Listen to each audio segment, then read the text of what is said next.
Well, my Adhotep brothers and sisters, this is your host of Tracing the Steps of Truth podcast and radio broadcast here on WKHR Radio. We're very glad to have you with us once again. And of course, we have just heard Mother Imaku, Queen Mother Imaku, who we have on the station with us, sharing the ancient Kemetic knowledge and truth. We're glad to have you with us as well, and we're glad that you've joined us for another day's journey.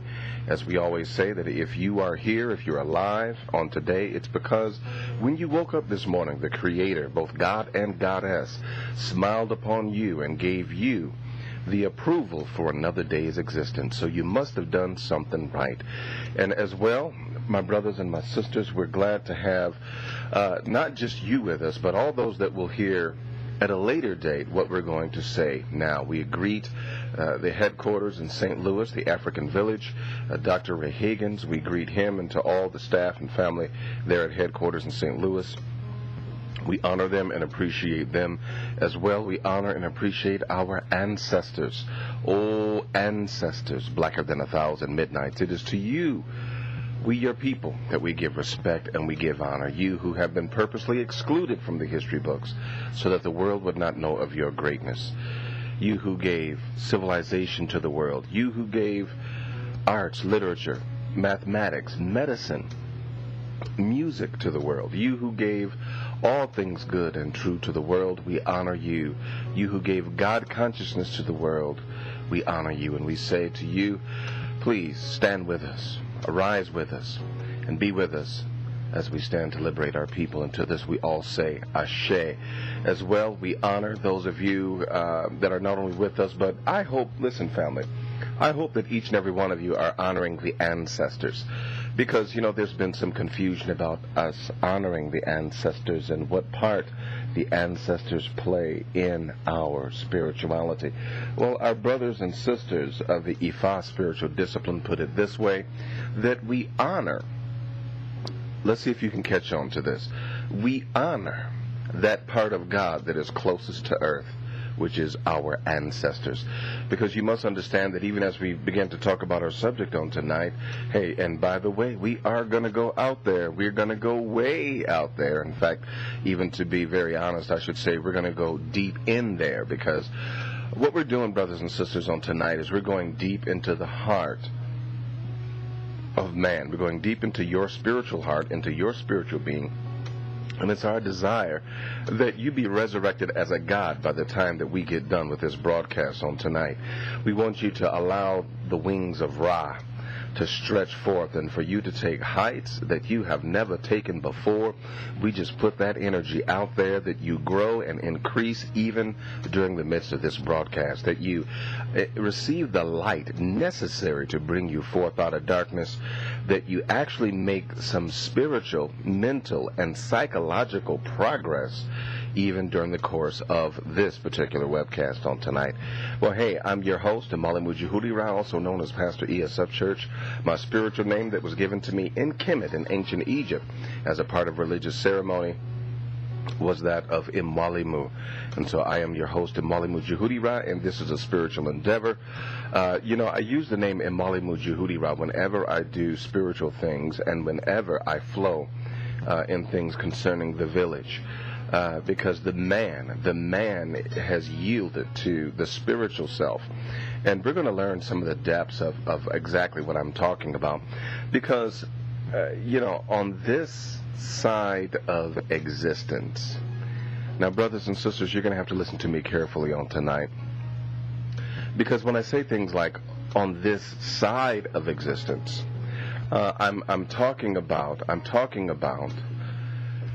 from the particular perspective, from our vantage point of perception. In other words, your particular perspective of perception, or to put it a different way, your little view, you know, your particular viewpoint of perspective, your particular way in which you look at things. And, you know, it is that becomes most important. The way that you look at things. Of course, let me go here just to start out. Let's wade into the shallow waters first. A glass is before you, okay, and of course it's filled only halfway. Well, Is it half empty or is it half filled? And by the way, depending upon your perspective and your viewpoint, you will declare it to be either half full or half empty. And what's really being communicated, brothers and sisters, is when you're asked this question by a psychologist or a psychiatrist or anyone in the psychological field that deals with trying to adjust the parameters of the superficial souls that we have, our egos, you'll find out that, guess what? What they're really trying to determine is how you feel about yourself. The glass becomes a metaphor for you, your heart, your mind, your spirit. And so when you answer the question, is the glass half empty or half full, you're basically revealing what perspective you're dealing with, and you're showing your true color. Okay, the glass is the glass and will forever be the glass. The water level in the glass is forever whatever that water level is.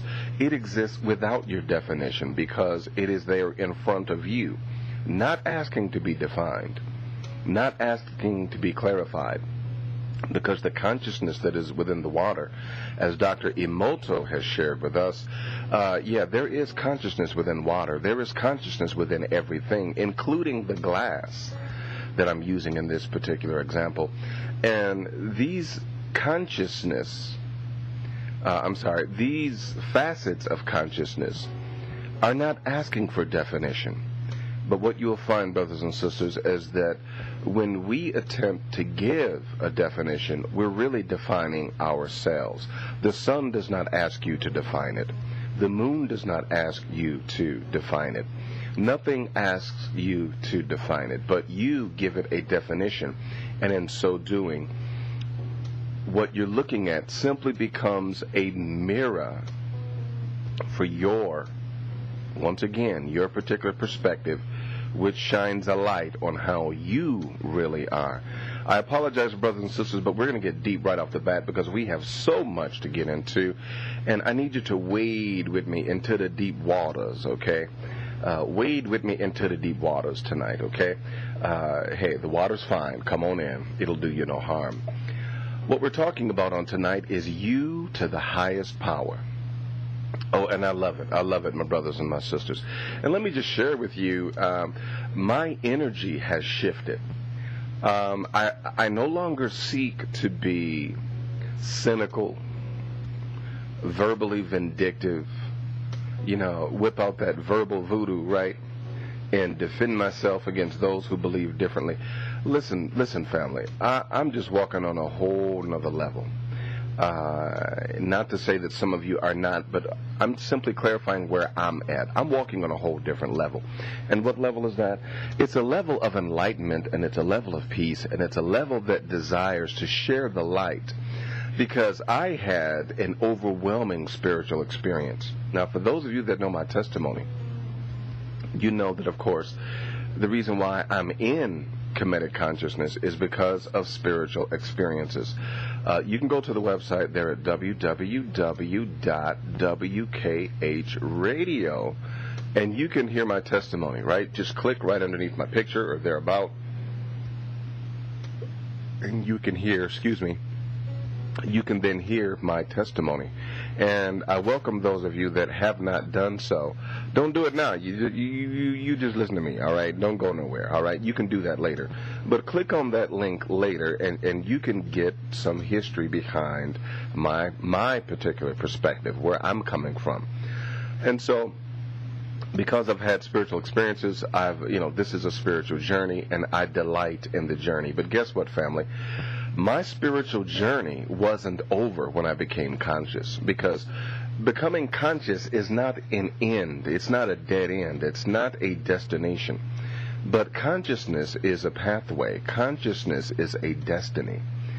And I'm sorry, I shouldn't say that. Consciousness is not the destiny, but consciousness is the path, okay, that we take to arrive at our divinely inspired destinies. And, I'm glad that I'm conscious, but at the same time, everything has another side to it in this particular phase of existence. And so, yeah, it's a two-edged sword. It's bitter and it's sweet. Because I've become conscious, me and my brothers and sisters and many of my family members don't look at me the same. They continually bombard me with, mercy statements of, you better get your life right before it's too late.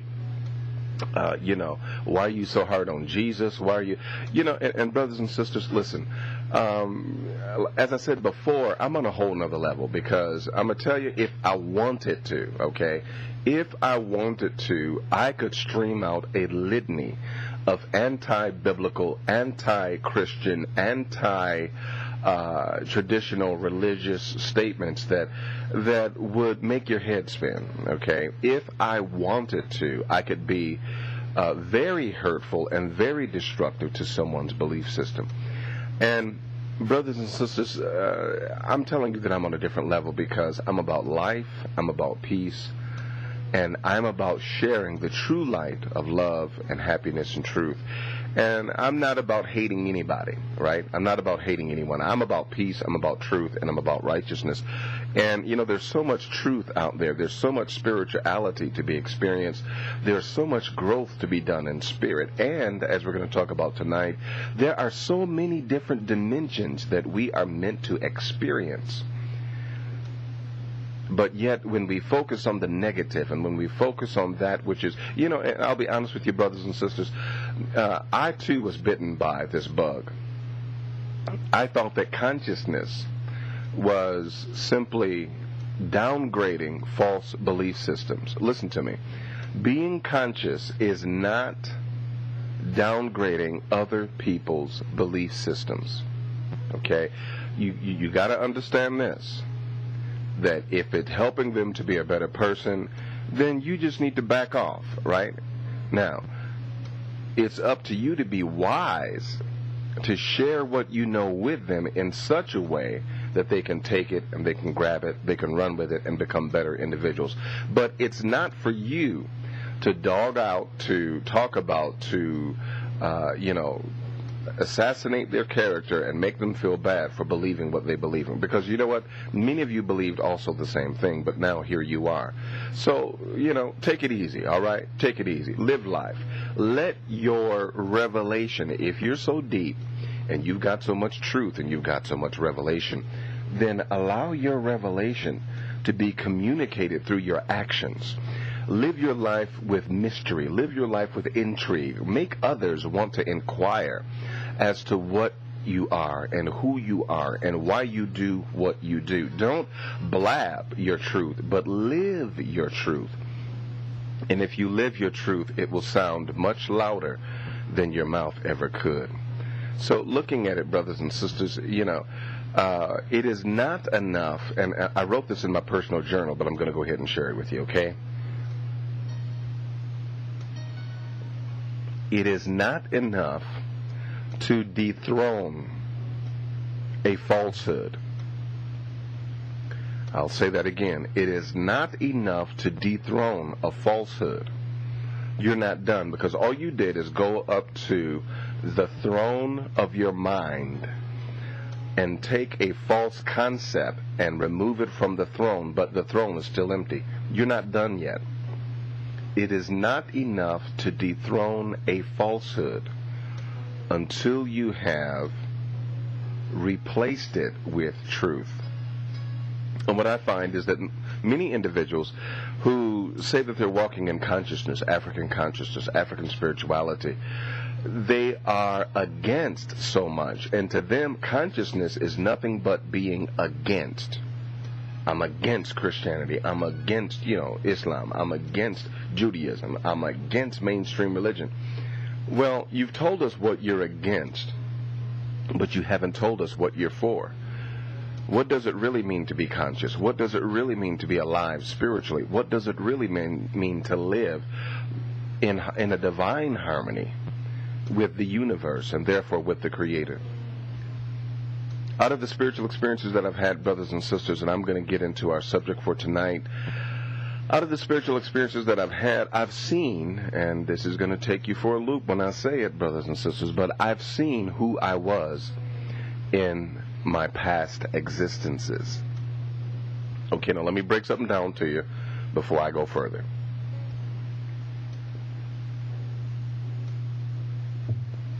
Those of you that are listening to me, you woke up this morning.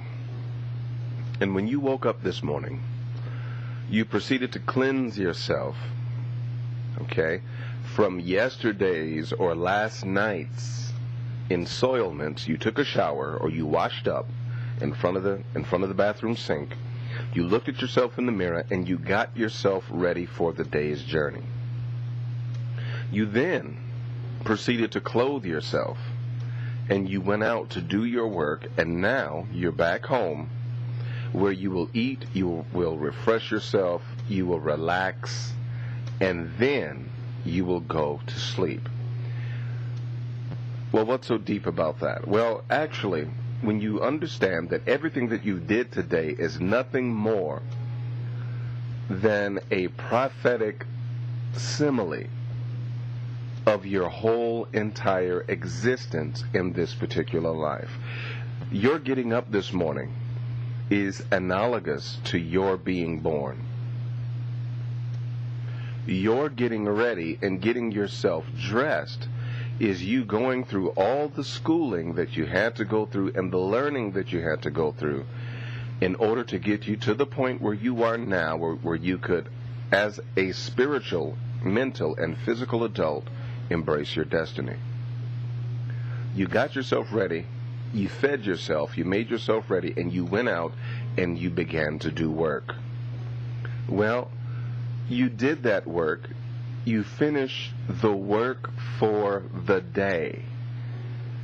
Okay?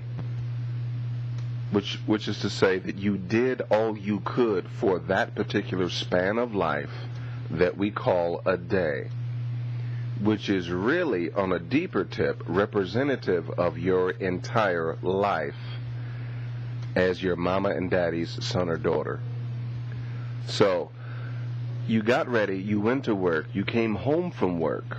What is that? That is retirement from your work. As many of us will get older, we will retire and we will cease our labors. And what will we do? We will commence to refreshing ourselves and relaxing, as many of our elders do. It's their time to relax. It's their time to be at peace. And so what do most of them do? They focus on eating, going out, relaxing, having fun, and then, of course, they lie down and they go to sleep, which is a typology of death itself. Each day you rehearse your life's beginning and your life's end.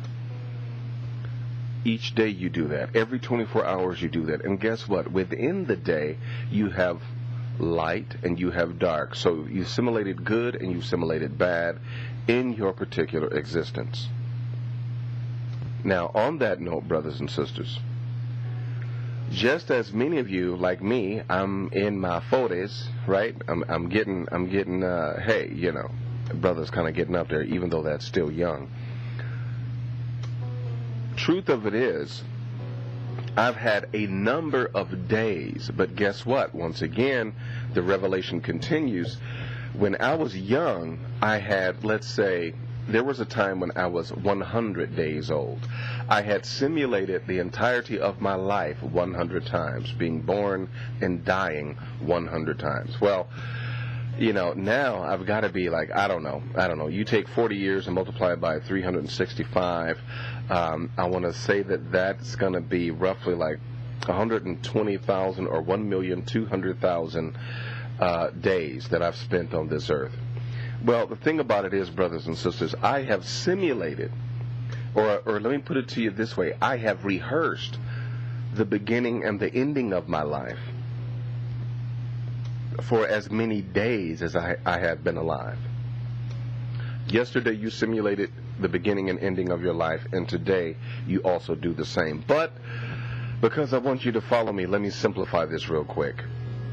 You have the same name since you were born up until today, even though you're 40, 50, 60, 20, 19, 10, 12 years old. Okay? This is also a type. of how your true identity as a divine spiritual being maintains its divine identity and true self throughout all of your incarnations, day after day or life after life. Now, I told you we're going to get deep into the depths right away. Now, if you're in the chat room, hey, type in red and ask a question if you want me to go back over something, but we're going to hit a lot tonight, okay? And so I've seen who I was in previous days. In other words, just like you can remember what you did last week, I was given spiritual experiences to reveal some of my past existences. And so I know who I am. I understand who I am. I am a life giver. I am one who brings life. I'm one who gives life. I am one who lives in the light. I bring light. I harmonize, and I bring darkness to light. I bring good to bad. I bring reconciliation to that which is against one another. I bring things to the greater good. Now, that's because I've had the opportunity to see my higher self. In other words, I've had a chance to view myself from the higher power. In other words, you know, just like the subject for tonight is you to the highest power. I want to ask you a question. What would you be like if you were operating on your highest level of power and spirituality? What would you be like? Now, we all understand that we are not meant to just punch a clock from 9 to 5 and then die. No, we are far more than that. Okay? We are far more than that. And we know that to be the truth, brothers and sisters. Well, by the same token, I must add that even though we know that our life is not a physical 9 to 5 job, that there are spiritual dimensions that we are meant to experience. There are spiritual dimensions that we are meant to investigate, because we are spirit beings as well as physical beings. Now, we all understand that, okay? But at the same time, brothers and sisters, many times we fail to experience the spirituality that is rightfully ours. As I mentioned before, we are 4% spiritual and 4% physical and 96% spiritual. And so it's up to us to experience that which is divine, that which is spirit, that which is true, because it's then that the heart really lives. It's then that the mind is really exercised, when we tap into the realms of spirit. So as I begin to talk about you to the highest power, imagine how you would feel if you were operating on all of your spiritual cylinders, if everything was working, okay? If you were flowing in spirit as much as you're flowing in the physical. Now, some of you might say, well, that sounds good. How can we begin to focus on the spirit when we got so much negativity around us? You know, you got bills, you got stuff to pay, you got, children to feed, take care of. Listen, brothers and sisters, it is a challenge. I know, I understand. This is why many of us need to develop a regimen for a spiritual feeding every day. You need to develop a regimen for meditation, relaxation. Okay, now meditation is relaxing, but meditation is not relaxation. You need to take out some time and just unplug, chill, think of nothing, okay? But at the same time, you also need to take out some time to be able to meditate and to focus on spiritual things, because your spirit needs to be revived. Now, let me really get into some things that are very deep here right away, because many of us, during the course of our meditations, we will look at something written in the Medunetter. Now, for those of you that don't know what the Medunetter is, the Medunetter are the holy writings of the ancestors of ancient Kemet. Okay? But now, let's understand, brothers and sisters, that when we talk about the Medunetter, and when we talk about the writing of the ancients, we have to understand that there was a complete system of understanding that the ancients had in order to be able to read and to sift all of the truth from the Medunetter. Okay, for instance, when we begin to talk about, let's say we want to talk about the Kemetic alphabet or the Medunetter, the alphabet. And by the way, for those of you that don't know, what they call Old Hebrew is actually the Medunetter. So in other words, when the Hyksos blew through Egypt and stole pretty much of, when they borrowed our cultural truths and made it their own, the first letter of the Medunetter has been categorized as Aleph, even as the first letter of Hebrew is Aleph. Also, the second letter of Hebrew is Beth, okay, Aleph Beth. We call it the alphabet, but it's Aleph Beth. Gimel is the third, and Daleth, and it goes on. Well, this is what the Medunetter was inscribed as, okay? And the feather of Ma'at was the Aleph, all right? And it goes on into the different symbols and into the different signs. In fact, that's why the so-called Jews, that's why they have a mysticism behind their letters, okay? For those of you that have studied the Kabbalah, and for those of you that have especially studied Gematria, you'll find out that there is a mystical interpretation to the letters of Hebrew. Now, let me give you one, okay? Let me just give you a real quickie. When you take a look at the Hebrew letter Aleph, okay? Aleph. What does Aleph look like? Now, I want you to imagine the letter X in your mind, okay? But the member, or I should say the character at the lower left, in other words, you know what an X is. An X is two lines crossed over one another. But in the lower left, as you look at that part of the letter X, I want you to make that squiggly, and I want you to make the other half on the other side of the line squiggly. So what you have is this. You've got one straight line, and you've got two almost like commas, one above and one beneath. Now let's, real quick, the esoteric meaning behind Aleph is that when you see the X and you see that solid line coming down, that is a dividing line that separates heaven and earth. It separates the spirit from the natural. It separates the mundane from the esoteric. It separates the ethereal from the physical. Now, the comma above the line represents the spiritual self or the higher self. Okay? And the comma below the line represents, and I hope you're following me, family. The comma below the line on the lower left represents, guess what? Your physical mundane self, your physical body. So when you look at Aleph and look at the esoteric meaning behind the Aleph, it says a lot. First of all, the Aleph also means one. It stands for the number one. But guess what? It also shows you that within that one, there is a duality. In other words, just like you take a coin out of your pocket, you have a head and you have a tail. Okay? The comma above the line is the head. It is the Ori of the Ifa spiritual tradition. It is the head. It is that is above. It leads you to your higher self, your spiritual self, your eternal self, that part of you that the Creator created and embreathed him and herself into, okay? Because what you are, while you may be, whatever name your mom and daddy named you, no, that's the name that they called you. That's their interpretation of you. That's their definition of you, okay? But the Creator, both God and Goddess, has an entirely different categorization and name for you.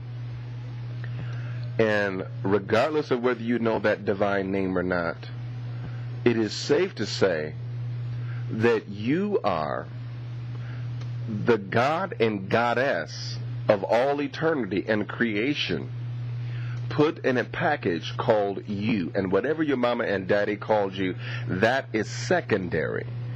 You are a child of the divine, meaning that you have a direct link, you have a direct connection to both God and Goddess. You have a direct connection to that is divine and eternal. So on that note, the Aleph, which represents one, is a combination of the higher self and the lower self, giving you the formula for divine success in this realm, which is to be both God and man, or to be both goddess and woman, however you want to call it, however you want to style it. That is what success is. And this is why people push Jesus so much. This is why people holler, Jesus, Jesus, Jesus, because he is the only emblem that they have of that divine truth. That's why I don't trip anymore. Okay, when people talk about Jesus, yeah, I know that, he was not a physical, real individual. I understand that. I understand that it would be destructive for the Creator to bring about his existence in any form, because, listen, the moment God chose a nationality to represent himself as, all of the nationalities would then be subservient to that nationality, because God chose that particular people, and therefore they would be elevated to the highest. So therefore, what goes out of the window? This thing about, well, God has no respecter of persons. That's one of the reasons for believing and thinking, as I do, that Jesus never could have walked the earth as a physical human being. He is a mythological character, but a spiritual truth. Hear me, family. He is a mythological character, but a spiritual truth. Now, some would even go so far, now those of you that are in the mythicist camp, and let me explain what that is.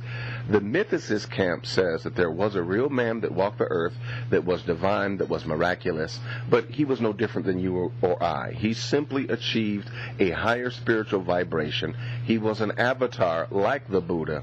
He was an avatar like Zoroaster. He was an avatar like Asar. He was an avatar like all the divine ones that came before him. And so people attached many myths to his character. In other words, they made him famous. Okay, he blow-uptuated because they just added all these myths to him. Next thing you know, they got a red cape on him and an S on his chest, and he's, leaping over buildings in a single bound and stopping bullets with his teeth and, everything else. Now, the mythicist camp says that there was a real man, but man, these Negroes just went out and attached all these different myths to him, and so now you don't know what the truth is. Okay, be that as it may. Be that as it may. The reality of the matter is that in this physical existence, success lies in this world and in the world to come by your being a God man or woman. In other words, you must take the higher self and integrate that higher self into the mundane self of your physical existence. So that part of you that is divine, that part of you that is eternal. Listen, brothers and sisters. Okay, let me go here for a second.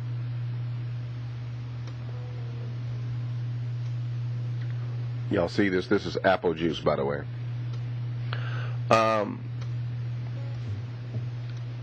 Listen, brothers and sisters. You are a spirit having a human experience. And let's just get deep here for a moment. And what that means, brothers and sisters, because there is no time in the spirit, you know everything that you are going to know. It just hasn't been revealed to your conscious mind from the depths of your subconscious. In other words, every truth that you will ever know, and everything that you have ever done, everything that you have ever experienced, has been recorded, locked away, and hidden as a living reality in your subconscious, which is that we call your spirit. Okay? So, listen to me. You are such a powerful being that if you tuned your focus and I've done this many times, brothers and sisters, if you tune your focus correctly, you can determine what is going to happen in the immediate future, or you can determine what is reality. You can determine what is truth for your particular individual universe. Okay, so listen to me, brothers and sisters. You are such a powerful, divine, eternal being. You are powerful on so many dimensions that you don't even know it. You have the ability, brothers and sisters, without speaking a word, you have the ability to connect, and we're going to talk about it tonight. You have the ability to connect with the infinite source and be able to control energies, move energies, and actually bring things into existence, even without saying a word, a single solitary word. Now, let's talk about it, okay? Let's talk about it, brothers and sisters. Now, there is someone that called. I do need you to call back. I do need you to call back, okay? Because I was busy giving an introduction, right? So I need you to call back. Whoever it was that called, please call back. And by the way, yeah, the lines are open, 877-458-9547. What I want to communicate, brothers and sisters, my goodness, man, I'm barely starting the introduction, brothers and sisters, and I've been talking already for 45 minutes. My goodness. Oh, man. No wonder why they say I'm long-winded, huh? Okay, so let's deal with this. Okay, I didn't know I only had 15 minutes left. But anyway, we're going to go longer than that, at least 45 minutes. So you can just stay put. The ability, okay, now, Zion Hall, hey, love you. I'm glad that you're here. I love all my brothers and sisters. I really feel a feminine energy around Zion Hall. Listen, Zion Hall, let me tell you, sweetheart, I'm going to just go with that flow because I feel feminine energy on that Zion Hall. We do get a sneak peek at that higher consciousness, okay, when we focus. And let's talk about this higher consciousness. Now, let me give you some more background, right? Let me give you just a little bit more background. Okay, so that you all will be able to kind of stick with me in what I'm talking about. I've often expressed, brothers and sisters, that there is a parallel existence between the human body and the physical planet Earth. I've shared with you, okay, on a number of different times, how that, for instance, as an example, the human body is 75 to 80% water, as much as the earth is 75 to 80% water. When you get a pimple on your face, what comes out of that pimple is hot and radioactive, just as the lava that comes out of the volcano is hot and radioactive. So the volcano on the mountain range is nothing more than the pimple on your body. In other words, there's a divine parallel between the two, because the earth and the human body, okay, are temples one and the same. Okay, and it's this one inference of why the ancients said, know thyself. Because if you know yourself, then you know everything else. You know the universe. Okay, when our beloved, blessed, beautiful African sisters begin to ovulate, and they feel that pain, okay, when they feel that pain and they begin to ovulate, and those eggs that are coming out, the reason why they're feeling that pain is because they're going through the first stages of birth, okay, which is seeded by discomfort. And when that ovary spits out that egg, okay, you will have that egg, which is round, which has all the nutrients in it in order to create life. And if you take a picture of the egg that comes out of the ovaries of a woman, you will see that it looks exactly like the sun that is in the middle of the solar system. And believe it or not, brothers, guess what? The seed of the man that comes out is much like the planets swimming around, okay, trying to hit the bullseye. And so the one that makes it is the one that fertilizes the egg, and therefore life begins. So there's many things in our physical body that is representative of the universe. Okay? When a person, and this, man, I tell you, there's so many things about the human body that just really trips me out. But do you not know that there are cells that have the charge and duty of, listen, if you were to break a bone, God forbid that any of us should break a bone, I don't want to break a bone, don't you break a bone. But if you were to break a bone, there are cells that will be released at the end of your bones mending, whose sole purpose is to resculpt the bone into its regular and original shape and size. Okay? The body is amazing. The body has consciousness. But let's even get a little bit deeper with this, brothers and sisters. Hey, y'all. Sister Brenda is in the chat room 4 different times. That's amazing. Anyway, okay, let me stop. Looking then at how our higher consciousness plays into this, is that we are flowing in harmony with the earth. We are flowing in harmony with the earth. We're flowing in harmony, okay, with the universe, okay? And at the same time, brothers and sisters, we are challenged to embrace our higher self. Because we live in a physical realm, we acclimate towards all things physical.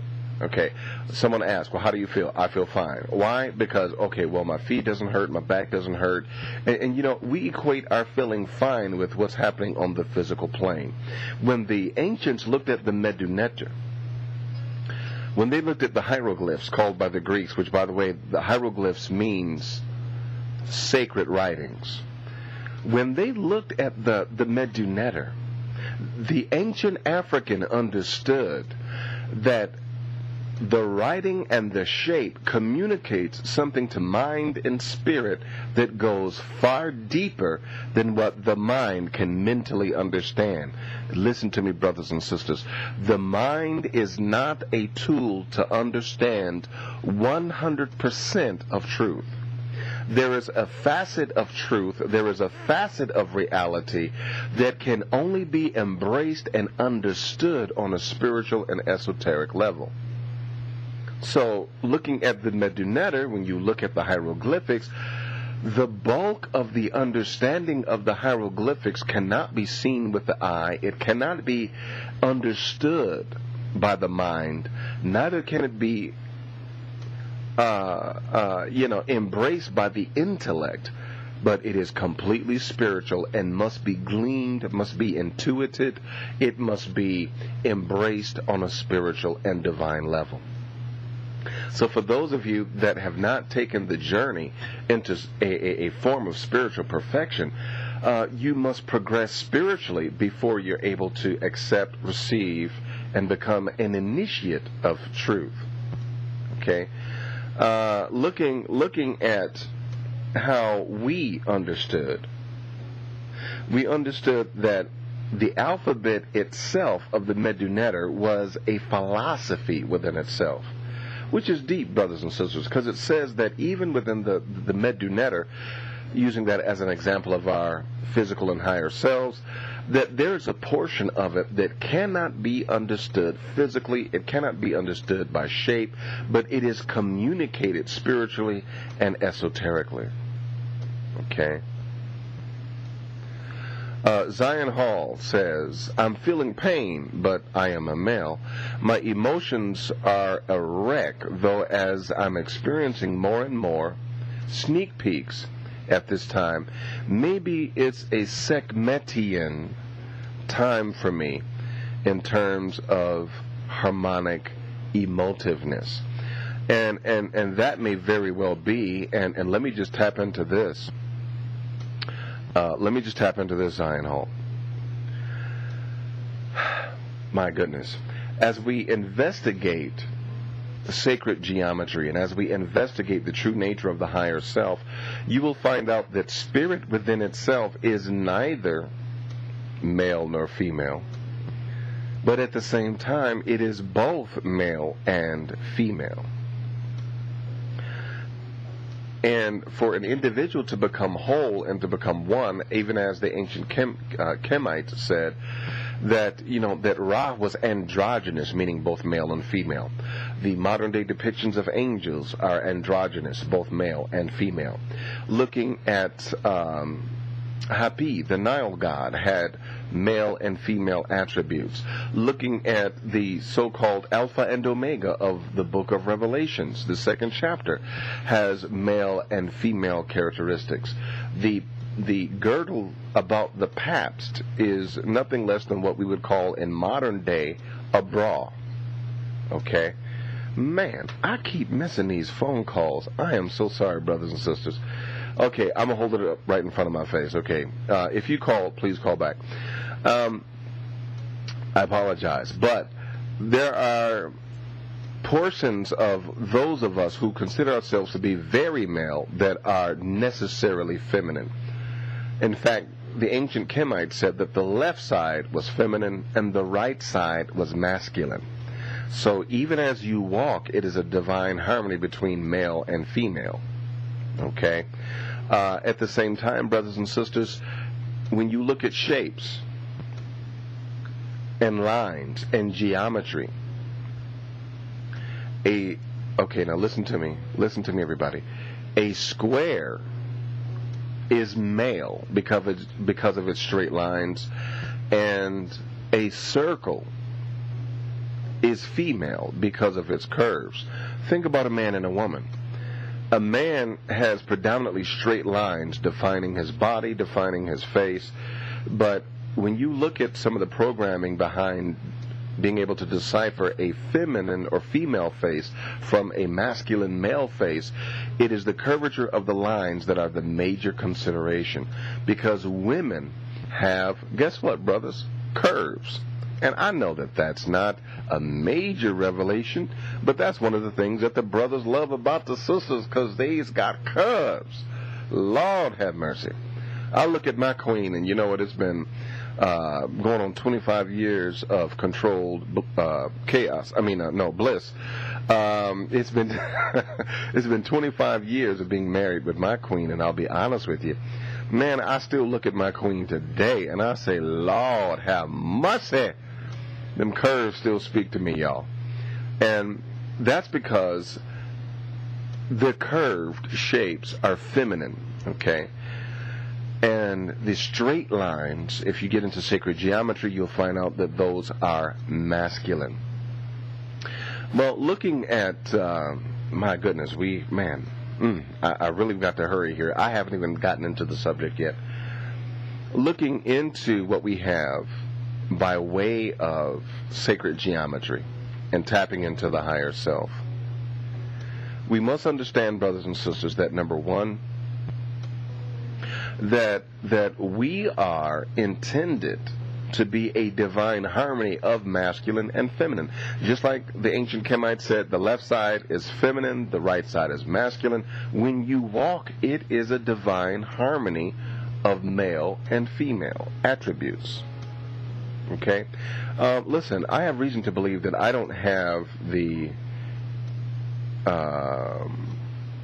correct phone. Maybe I do. Whoever called, please call back. I apologize. I'm supposed to be watching the phone lines, but man, I am busy getting into this subject. And I want to really tap into this, brothers and sisters. You to the highest power. Okay, because I have not much time left, and I haven't even really gotten into the subject of what I want to talk about, I want to share with you this. There is so much of you that is, yes, Zion Hall, yeah, they got hips, brother. They got hips. There is so much of you that is spiritual. And let's define what is spiritual. Some have felt that to be emotional is spiritual. Okay? Let's deal with that. To be emotional is to be powerful, okay, But to be spiritual is to tap into the eternal realms that never end. In spirit, there is no time. In spirit, there is no one particular place. We live in such a supernatural time. In fact, for those of you that do not know, there's been many things going on right underneath your noses, such as the Philadelphia experiment, okay, where the United States government actually caused a naval ship to completely disappear. There were some that went crazy in trying to reconcile the experience. There were some that actually disappeared, and the way that they discovered this technology is that they were doing high arc welding, and they needed a high powered form of welding, and so they amped up the energy, okay? They amped up the energies, they amped them up, and they discovered that there were certain tools that were disappearing while they were doing their high energy welding. And they began to realize that every time they would fire up this high arc energy welding, that they would have tools disappear, there would be tablets disappearing, drills, screwdrivers, there would be things disappearing, okay? And so they devised that there must be something going on between electromagnetic fields and different dimensions, okay? And so what they determined, brothers and sisters, is that that maybe we can bring about a magnetic field to cause something to disappear. And guess what? They actually made a naval ship disappear. And by the way, since the ship was moved out of its space, it was also moved out of its time, and we don't have time to get into all of that story, but basically this was an actual experiment that has been leaked by many naval informants. Now, at the same time, they've also done a number of different things, like the Montauk Project, the Project Looking Glass. If you look at it, there's been testimony that we are 300 years, okay, yeah, we're talking about our iPods and our CD players and CD changers and high-def televisions and plasma televisions. No, we are still 300 years plus behind the true technology that is out there. There is testimony from government officials that anything that you see on Star Trek, we have the technology to do it. Anything that you see on SG-1 Stargate, we already possess the technology to do it.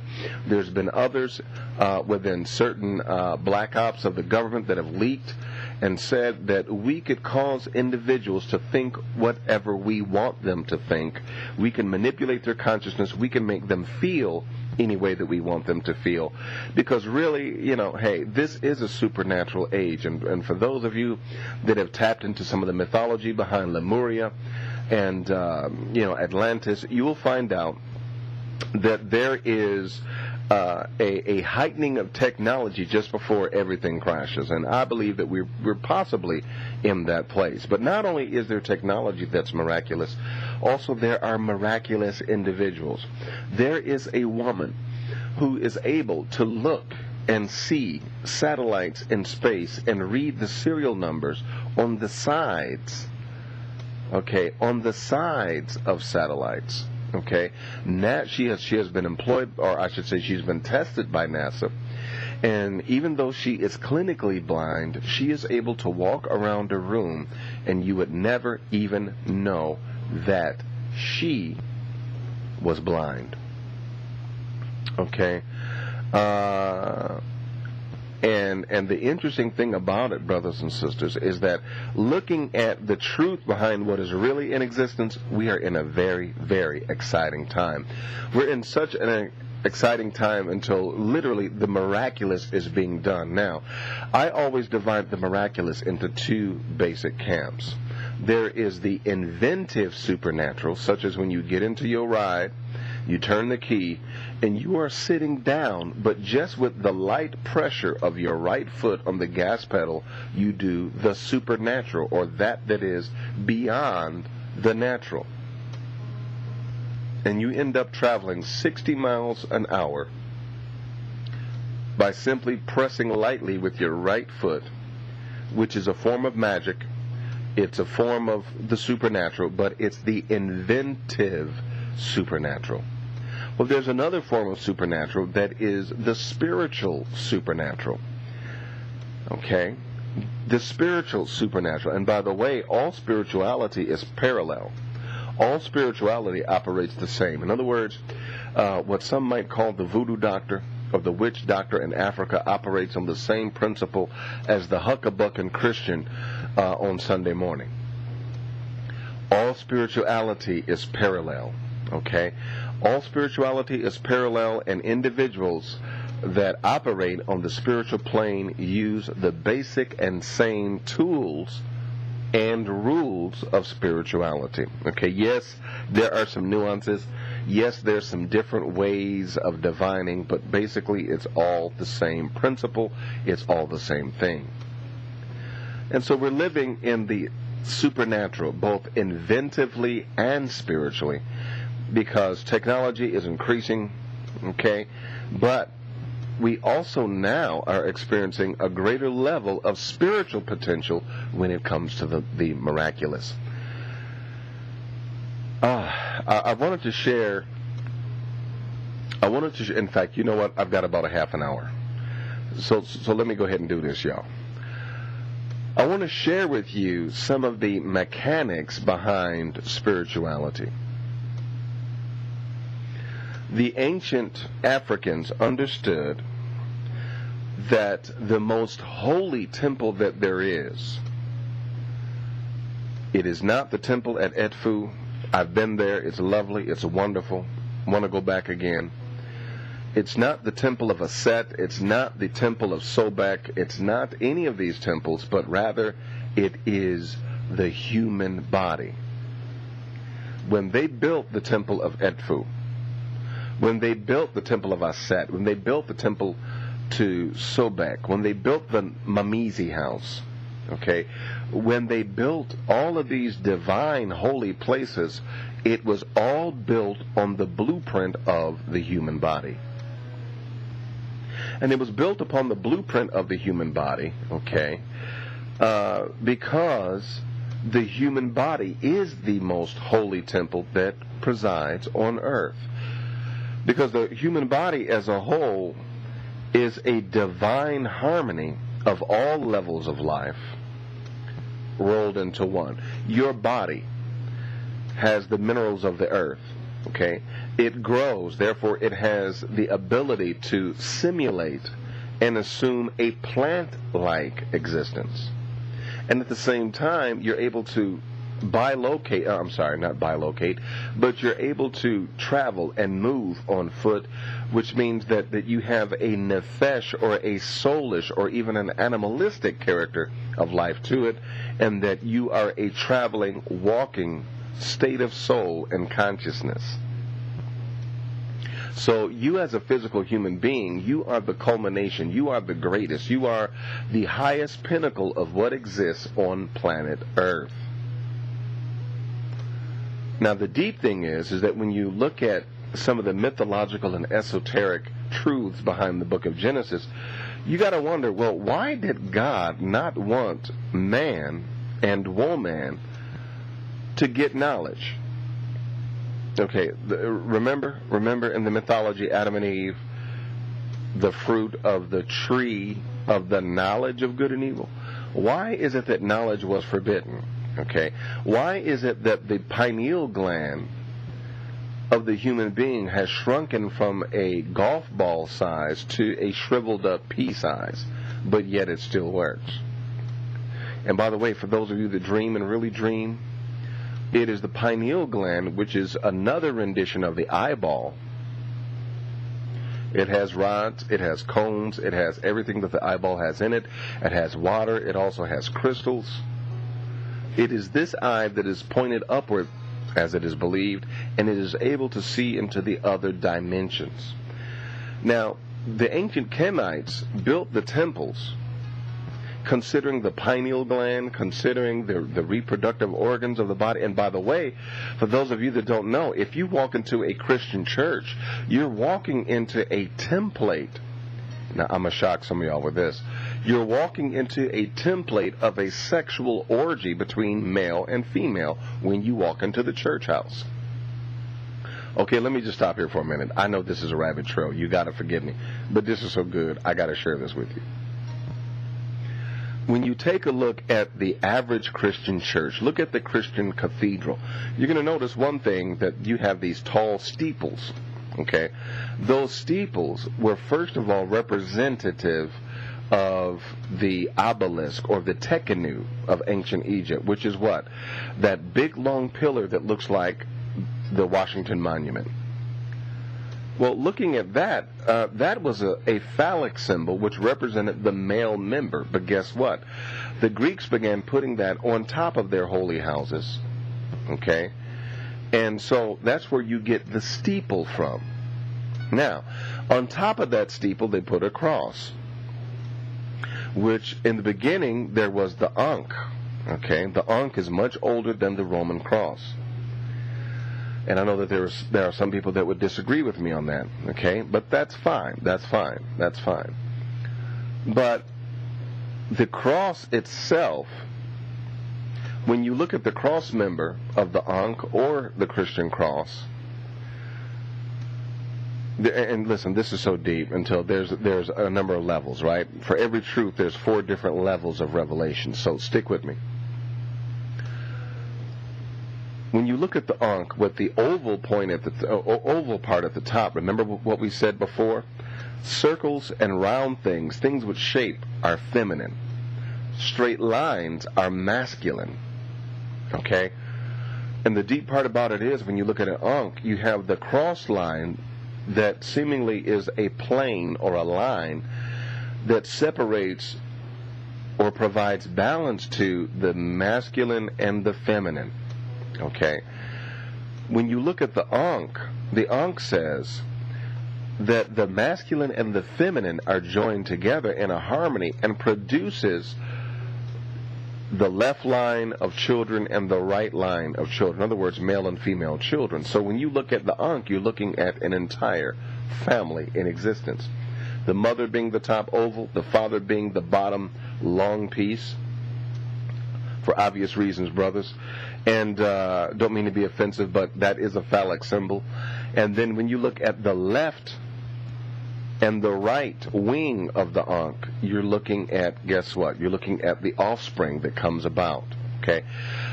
It's also been said that that is just the line that breaks the plane, the line that joins together the masculine and the feminine. Well, we could get a lot deeper into that, because there's also 7 points along the Ankh that the ancient Kemite understood belonged to the Aritu, which is what we now called the chakras. Looking at that, brothers and sisters, there is a divine harmony between masculine and between feminine. But when you look at the church, it is a sexual enactment right up in the church house. Now, let's talk about it. When you look at the church, notice what you find. You find outer doors, and notice what happens. The deacon comes and opens up the outer doors, right?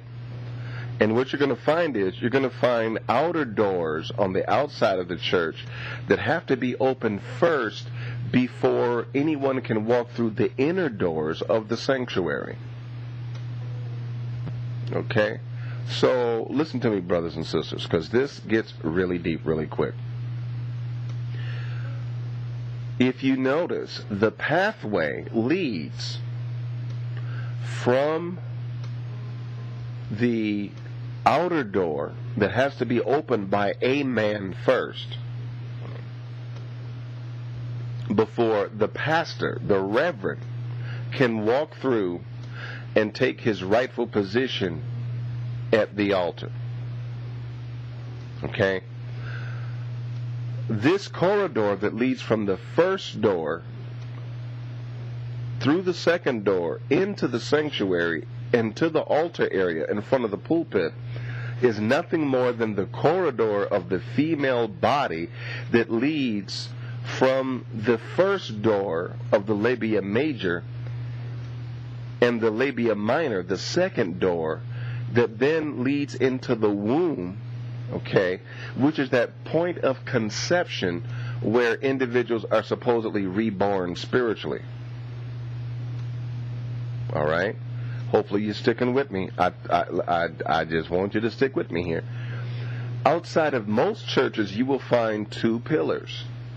In my studies of Solomon's Temple, you will find two pillars that in an outlay that represents the physical body, you will find those two pillars, one left and one right, being representative of the assistant male organs, the left and right testicles of the man.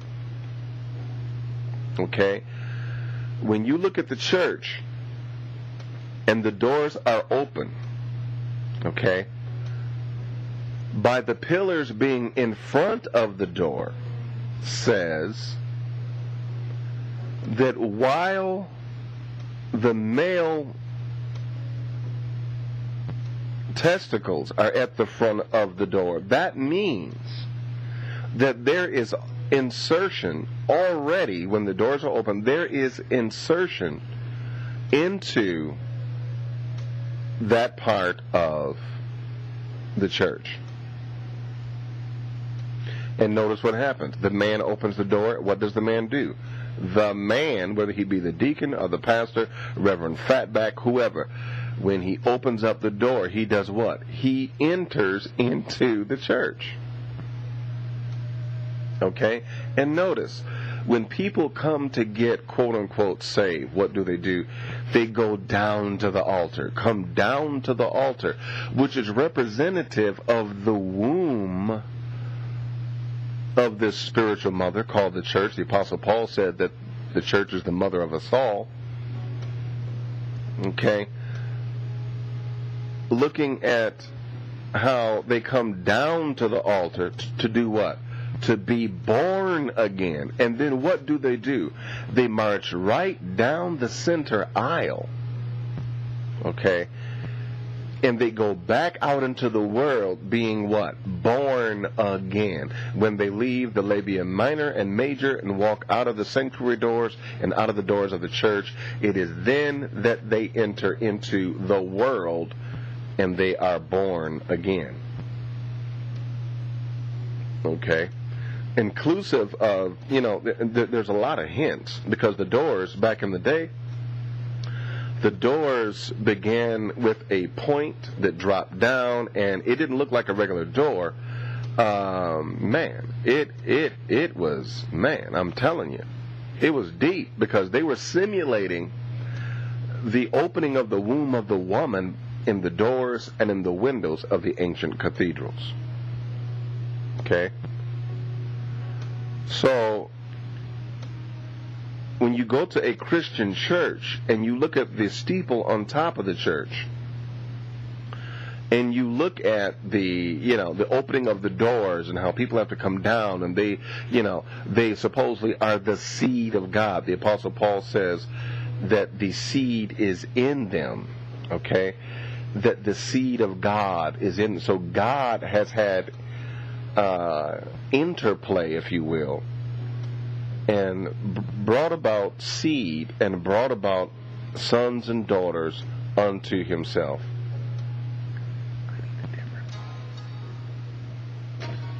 There's another one that's hung up out there. Okay, sorry about that, brothers and sisters. So, listen, and I apologize, man. I am still going on. My goodness, man. I've got a few minutes left here. About 15 minutes left, and I apologize. I still haven't gotten into the subject. We should just flow with what we got, right? Let's just flow with what we got. But this is perhaps an introduction into you to the highest power. I can see that we're going to have to take this into another week.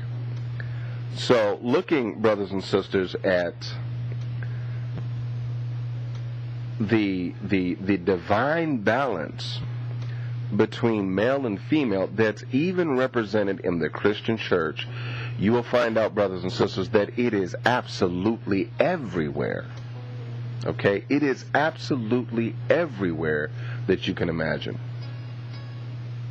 So it's important for us to realize that even though we may say, well, I'm a man, I'm a woman, you have both masculine and feminine within you. And on a deeper tip, brothers and sisters, the ancient Kemites understood that everything that is spiritual, everything that is spiritual is feminine. Now, attach that to what you find in nature, where the circle is the natural expression of everything that happens in nature. From looking at your son or your daughter's hair and seeing how it grows out in a spiral. From the back of their head, it grows out as a spiral. Looking at flowers, how the petals are arrayed in a circle. Looking at the sun, looking at even how when water is flung, it immediately assumes the circle. It assumes that feminine shape. And there's been individuals who say that God is a he. Well, I'm going to tell you, I believe that God really is far more feminine than what we've given God credit for. I will say that God is a she before I will say that God is a he. I know some folk don't like that. I know y'all don't like it, but that's all right. That's all right. Because I am really in tune with the energy and with the power of the goddess. Because everything that we ask God for, 90% of it is feminine. To be fed, to be clothed, to be cared for, to be consoled, to be strengthened, to be, there's so much of what we do. There's so much of what we do that is revolving around the feminine. So why don't we just put the beautiful black woman right back in her place? Why don't we just put her right where she belongs? In fact, why don't we put all femininity where it belongs and honor the woman as a divine being? Sisters, you got my vote. I honor you. I love you. And I look upon you as a goddess. Well, in tapping into some of the truths that relate to the human body and the earth and the Christian or the cathedral church and even the ancient Kemite temples, it is laid on the template of the human body. Now, what's interesting, brothers and sisters, is that when you look at the planet, there is a divine shape that governs the energy that the planet operates in. So when you take a look at the planet, you will find out that the volcanoes that exist on the planet are placed at 19.5 degrees. 19.5 degrees. So in looking at what happens, we could point to the planet Jupiter that has one of these, my goodness, I don't know why it escapes me the name of the shape, but it's two tetrahedrons. In other words, it's two pyramids. One is turned upside down. And it looks like what they told us was the Star of David. By the way, that is not the Star of David. It is not Jewish. It's Kemetic. It is not Jewish. It is Kemetic. And when you look at the points that go out and that go down, it relates to every planet in the solar system. It relates to the human body. It is the power grid. Listen to me. It's the power grid for everything that exists in the universe. Now, including you. Because let me share this with you, brothers and sisters. When I went to the temple of Edfu, when I saw the temple of Horus, and when I saw the temple of Aset, and when I went to the temple of Sobek, I saw these beautiful temples that were laid out in similar patterns, but guess what? They all had different measurements to them. There was a different length of walk from the outer gate to the inner gate. And all of these different measurements, listen, if you look at the formula is all the same. It's kind of like, listen to me, brothers and sisters, it's like saying, okay, here's a recipe for a cake. Guess what? You're going to use 2 cups of flour, 2 cups of sugar. But here's where the wisdom of the ancient Africans really tapped in to the depths of truth. In this example, a cup would not be 8 ounces.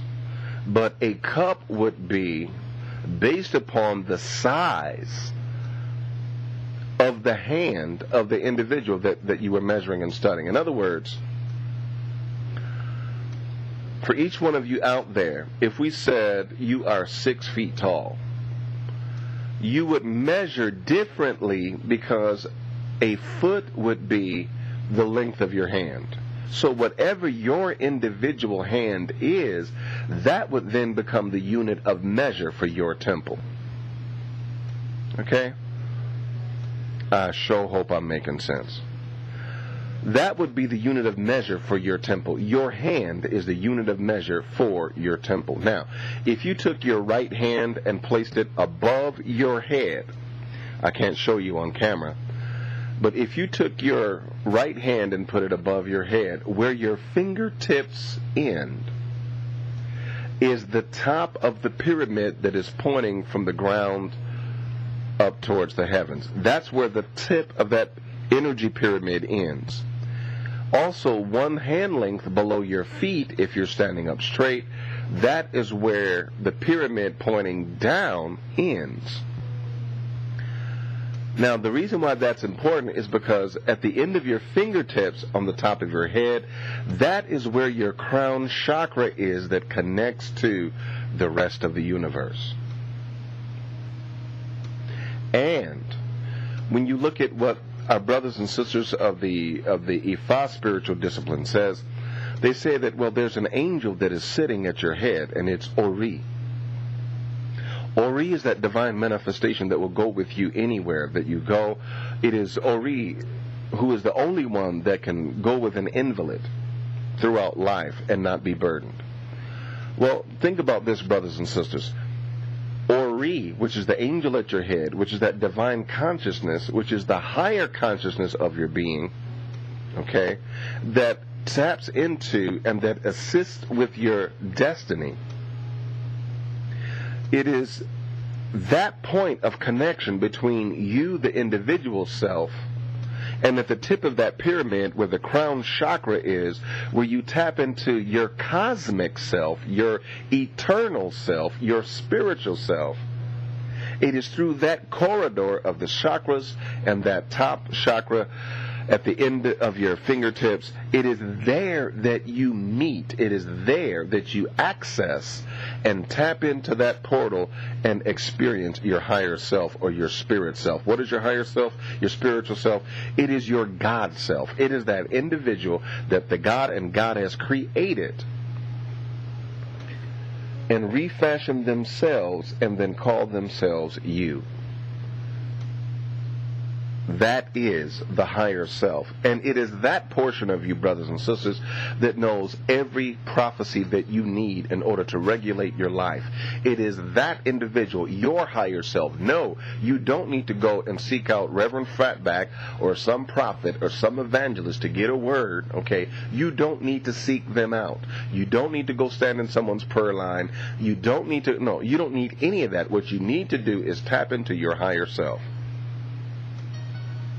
Because no one knows your true destiny but your higher self. And so the divine being that you are, oh my goodness, the divine being that you are has all the keys of truth and knowledge and wisdom that you will ever need. It's already existent within you. All the revelations, all the truths, all the premonitions, all of the intuitions that you need, they already exist within you, but they reside in that place that is in the spirit. Okay? They reside in that place where you tap into your higher self, that divine you, the you without the problems, the you without the worry, the you without the questions, the you without the heartache, the you without the pain, you without that belittling, low self-esteem, you without the depression, you without the anxiety, you without the fear, you without that lust, you without that womanizing spirit that you have, you without that worrying mind. It's the higher you that knows all truth that you will ever need to know. And the way you tap into that, brothers and sisters, is through peace, through love, and through meditation. These are some of the major tools that you can use in order to tap into and find and become well acquainted and embrace your higher self. Okay? I can honestly say that I have seen my higher self. And when I saw my higher self, brothers and sisters, man, dude was so serious. But he looked just like me. Dude was so serious. I was like, man, he don't even think my jokes are funny. he ain't laughing at my jokes, y'all. But the higher self is a divine self, okay, that knows all that there is to know about you. And as we always do, brothers, I'm going to take a break right here. I'm going to check the emails. And what I want you to do is I want you to just do me a quick favor. And I want you, okay, to just listen to this as we check our emails.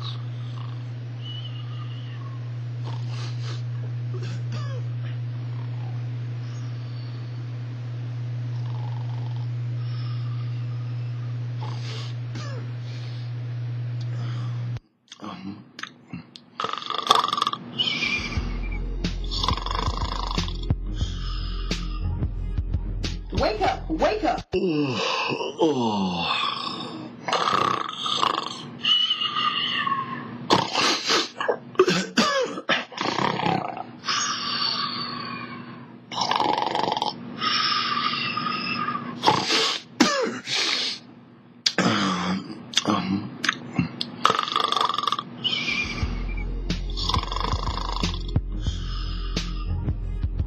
Wake up! Wake up! Inside you there is a mighty African warrior. Wake up, for inside you is a mighty African scholar. Wake up, for inside you is a mighty African queen, a mighty African king. Pastor Upchurch has a new DVD entitled Reawakening Your Inner African. He discusses DNA activation, the pineal gland, the ancestors, and so much more. A little history, a little metaphysics. This is just what the doctor ordered. Join the family. Be what you were always meant to be. Awaken your inner African today. Just go to www.wkhradio.com and order your DVD today while supplies last. For a $25 donation, you can begin the journey you were destined to. Reawaken the African in you today.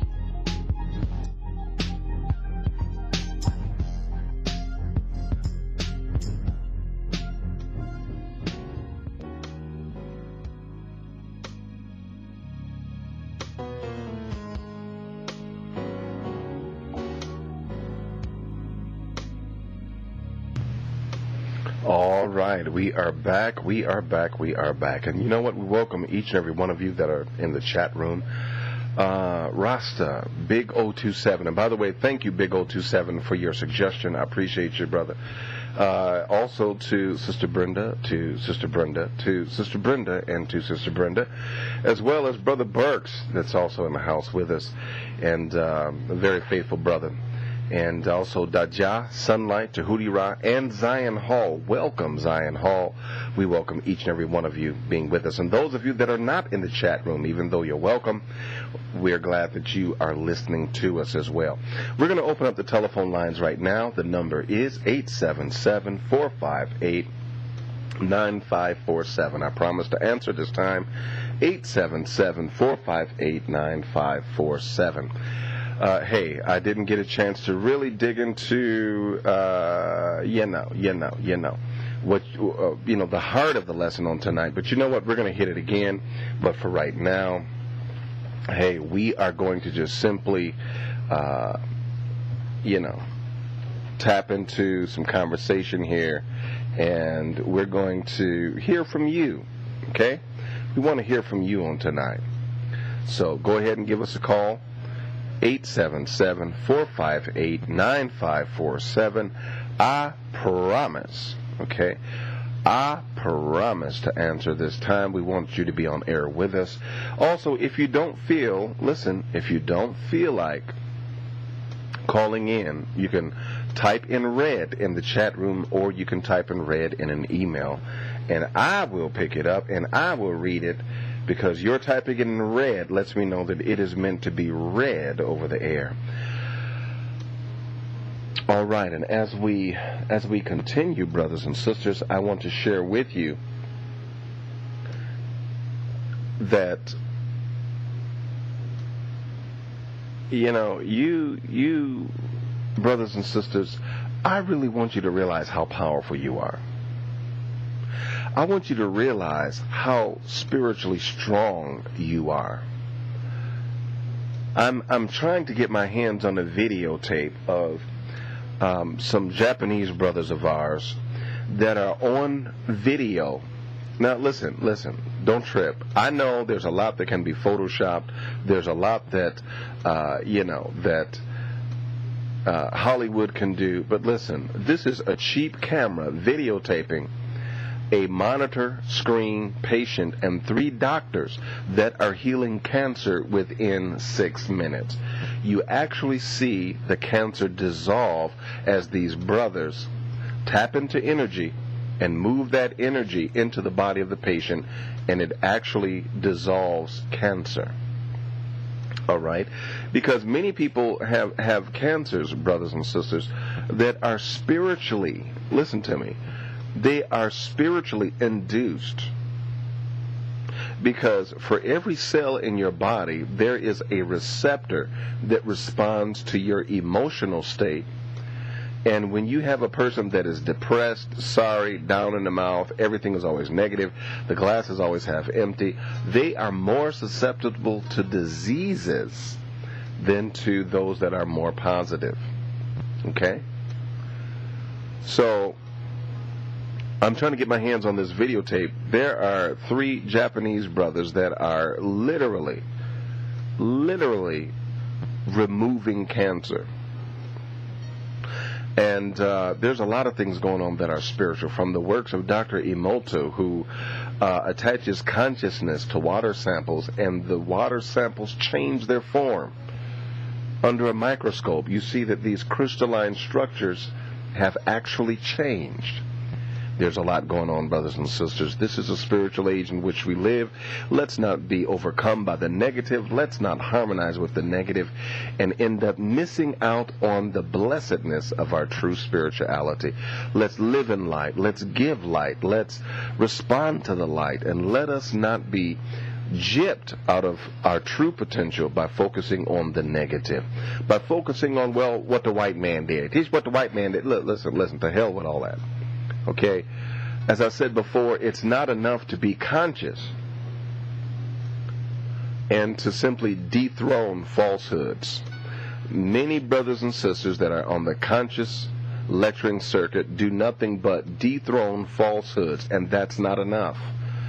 It's not enough to dethrone a falsehood. You're not done until you replace that falsehood with a truth. I know what we're not for. I know what we're against. But can you tell me what we're for? Can you tell me what I'm supposed to be focusing on? Okay? If something is not true, then tell me what is the truth and let me focus on that. Well, continuing forward, brothers, we're going to give it, brothers and sisters, we're going to give it just a few more minutes, right? Going to give it a few more minutes, and as I said before, the telephone line is open, 877-458-9547. That's 877-458-9547. Okay. And you also could email if you wanted. Checking the email once again. All right. Also checking the chat room. If you are typing in red, then I will know that that is meant to be read over the air. All right, we're going to give it just a few more minutes. And you know what? There's another commercial I have on here. Rasta says, I love that ad, man. I love that ad. Well, you know what? Let me see if I can find the other commercial that we have. and we'll also play that one as we are waiting. All right. And so, here we go, brothers and sisters. We appreciate you being with us. Hold on just a moment as we share with you another commercial. And then we'll get our emails, we'll get the chat room comments and questions, and phone calls.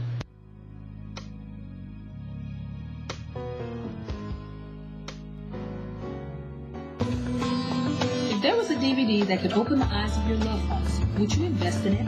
If there was a tool that explains what you know about the Bible, would you add this tool to your arsenal? Now you can. Pastor Upchurch has just released a new DVD titled The Holy Bible, Holey. It asks important questions like, does the Bible stand up to the test it demands? And more importantly, if the devil is transformed into an angel of light, is it possible for his words to be transformed into the Word of God? For a $25 donation, you can add this tool to your arsenal. Pastor Upchurch asks the tough questions your pastor, minister, evangelist, or imam doesn't want you to. Use this tool to share consciousness with others. This introductory DVD can be yours for a $25 donation. Just go to WKHRradio.com and get your copy today while supplies last. Give the gift of consciousness to the ones who you love.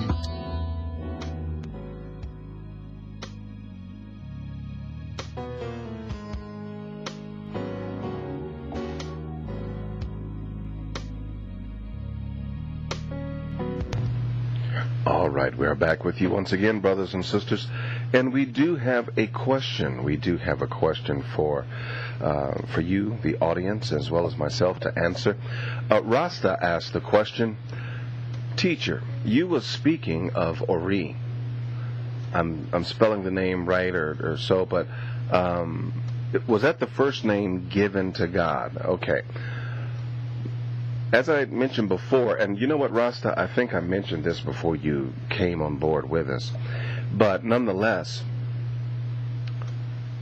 in the Ifa spiritual tradition, it is mentioned when it comes to the ancestors that we are worshiping that part of God that is closest to the earth. Okay? Because when our ancestors transition into the realms of the spirit, they are rejoined with Oludumare. They are rejoined with that we call God. They're rejoined with Amen. They're rejoined with Ra. And so therefore, they join consciousness and power and strength with Ra, but yet they are still your people and are connected to you and are very mindful of you. So they are that part of God that is closest to earth. Now, in that way and in that shape and in that form, you have a hierarchy. Okay, what do I mean by that? Just like a ladder, you got different rungs on the ladder. Okay, there's going to be rungs that are closest to the floor, and there's going to be those that are closest to the ceiling. What this wisdom teaches is that the rungs of the ladder are also like the different levels and stages of spirituality. Different stages and levels of vibration, of consciousness. And that which is truly divine, which is unending, which is endless in wisdom and might and power and love and truth, is that rung of the ladder that is the highest, closest to the ceiling. But there is also that rung that is closest to the floor, but it is still above the floor. Okay? It is still above the floor, which means that it is above earth. So to the earth it is divine. Okay, and so it is a level that will get you to the highest rung and the highest level if you travel on that journey. So when we talk about Ori is the immediate divine deity that is at your head. And Ori is the first picture of the highest self, the spiritual self, the eternal self, okay, that you can ever discover in the Ifa spiritual tradition. So, Ori is not necessarily one of the first names of God, but it is one of the closest manifestations of God, close to the human existence. Okay? Big O 27 asked the question, when you mention that we don't need to ask Reverend Fatback for our answers, do you feel that there is a similarity by seeing a Yoruba priest or priestess for divination to search for answers that is already inside of you? I know there is a science in divination by using cowrie shells and oracle cards, but I find most of my answers by going outside and meditating. Okay? Now, let me say this, brothers and sisters. All of the Orisha, and all of the Necheru, for those of you that are in the Kemetic persuasion, all of those are in you, and all of those are a part of you. Now, originally for tonight's class, I was going to suggest that we all go to that particular, and by the way, I send out an email blast, that we go to a page on the website called Kemetic Spirituality. And on there, you will see the Kemetic Tree of Life. Okay? And on this Kemetic Tree of Life, you will see that you have, as I mentioned, the upper rung of the ladder, which is Ra, and you have all the way at the bottom, Haru, which is the bottom rung of the ladder. And all of these Orisha, if you name Shango, and if you name Eshu or Alegba, if you name, and if you're in Santeria, you know, you know, any of these other spiritual disciplines, I'm going to tell you, brothers and sisters, you are the Orisha. The psychological and spiritual dynamic is that you are simply giving name and face to the forces of energies that reside within you. Okay? And because the spirit and the subconscious of the human being is unknown, we seek to know that is unknown. Okay? And so we investigate it. And so we may call it an Orisha. We may call it a Necheru, or the Necheru. We may call it a Necher. We may call it an angel. We may call it a god. We may call it a deity, a devil. But at the same time, we may understand that it's simply another facet of our own individual selves. Because remember, know thyself, and you will know the universe, you will know the world. The world physically as well as the world spiritually.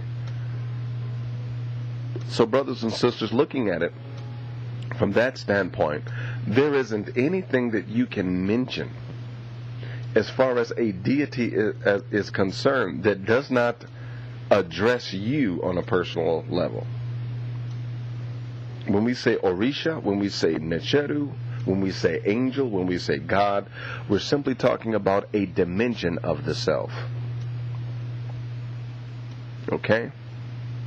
There was a brother that wrote a book. There was a European brother that wrote a book, and he said, man, I'm trying to think of what he tapped into, but this brother was on truth. He didn't mind talking about Kemet. And by the way, I'm not one of these brothers that say that anybody that's white is evil and everybody that's black is an angel. Man, that is a lie from hell, right? Because you have black brothers out there that will cut your throat just as quickly as a white racist will. So don't trip. We fight iniquity. We fight that is wrong, okay? We're not looking at, listen, we are deeper than skin color, okay? So don't trip, all right? Don't trip. And don't hate me for saying that. You know, don't think I'm a sellout for saying that. My point is, we walk on a higher spiritual plane. We walk on truth. Okay, we don't walk on hatred and bigotry. So, all things being equal, I must say that when you look at a divine manifestation, it is a rendition of you that is unknown to you. So when you read about Shango, you are reading about a part of yourself. When you read about Heru, you're reading about a part of yourself. When you read about Set, you're reading about a part of yourself. Okay? All right. Well, it looks like we've exhausted all of our questions. I'm going to check the email once again, and you know what, brothers and sisters, I think that we may be to a point to where we can wrap this up on tonight. I'm checking the email. Looks like we are all fine so far. Okay, just want to make one last check. Okay. And at the same time, I'm looking at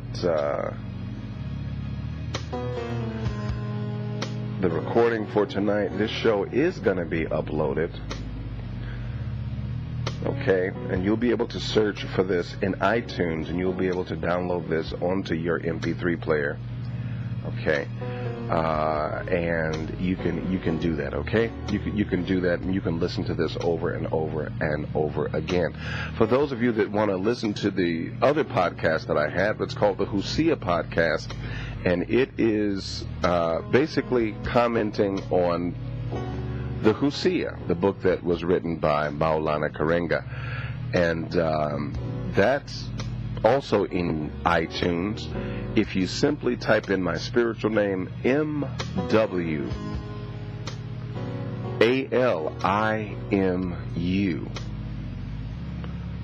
both podcasts will come up, and you'll be able to subscribe.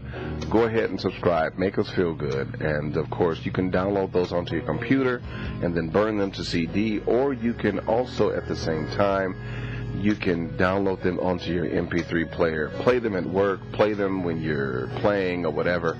And, hey, you can continue. I'm honored by those of you that say that, and you know what, I got to tell y'all this real quick. Now, you know, Dr. Ray Higgins is my spiritual leader, right? But he was in the Bahamas, and he said a brother came up to him. I'm sorry, I got to laugh every time I say this. He said that a brother came up to him and asked him if he knew me. And said that he had all the podcasts, and I spoke to the brother, and he was really appreciative of the opportunity just to speak to me. I'm honored. I really was, man. I mean, man, that brother really made my day. But I'll be honest with you, it was funny to me because someone was asking Ray Higgins if Ray Higgins knew me. I had to laugh off that one, right? But hey, nonetheless, family, we have exhausted our emails. We have answered all the questions in the chat room. And I want to give a shout out to Brother Burks, Brother Ikulu out there. He is really helping. He is really doing a wonderful job helping to keep me on track. He's encouraging me. He's helping me, and I appreciate him a lot. Right along here, hey, really, I don't know what I would do. One of the last questions that comes up is from Rasta. And by the way, I appreciate your questions, Rasta. Rasta asks, is there a connection with ancient Kemet and the Africans in Asia? There is a connection. Okay, there is a DVD called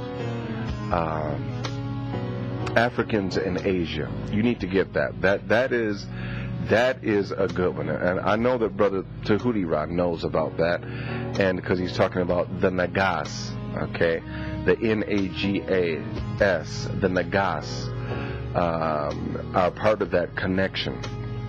Okay, an Oriental group that were called the Nagas, that were African in orientation and their genetics as well as their cultural orientation. And hey, there is a huge African connection with Asia.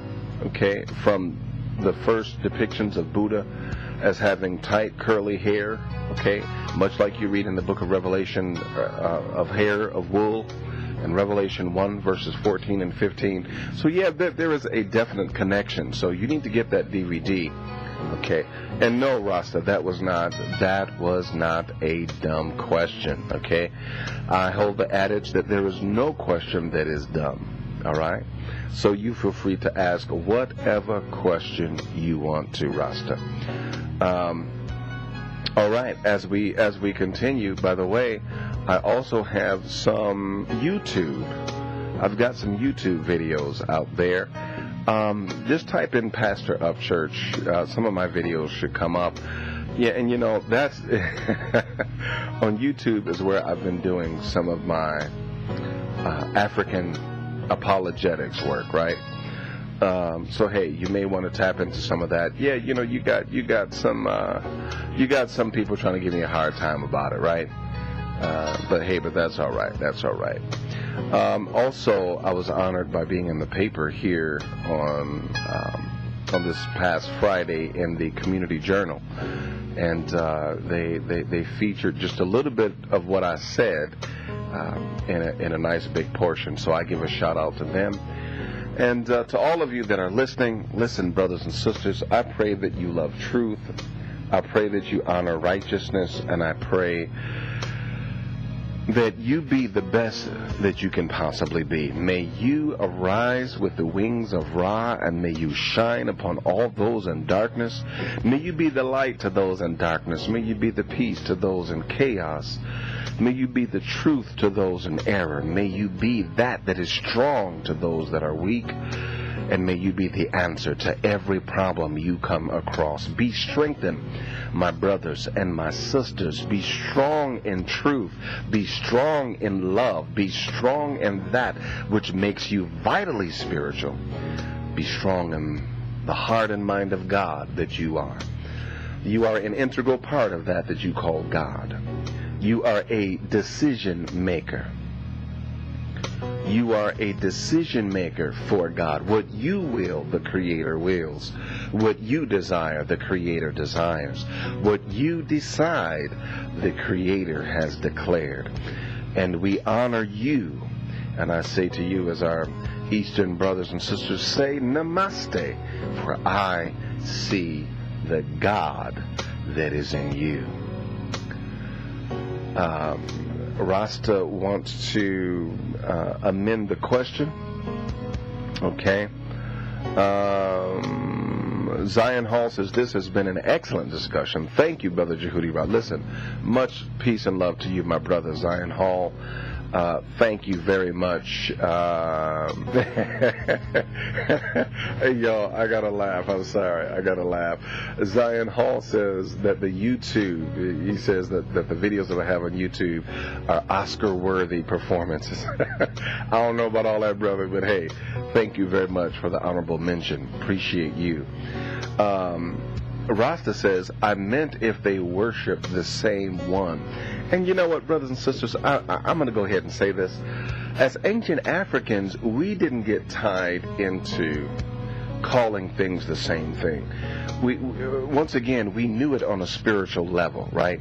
It works kind of like this. If you say, I worship the one who created heaven and earth, man and womankind, I worship the one that is the one true creator.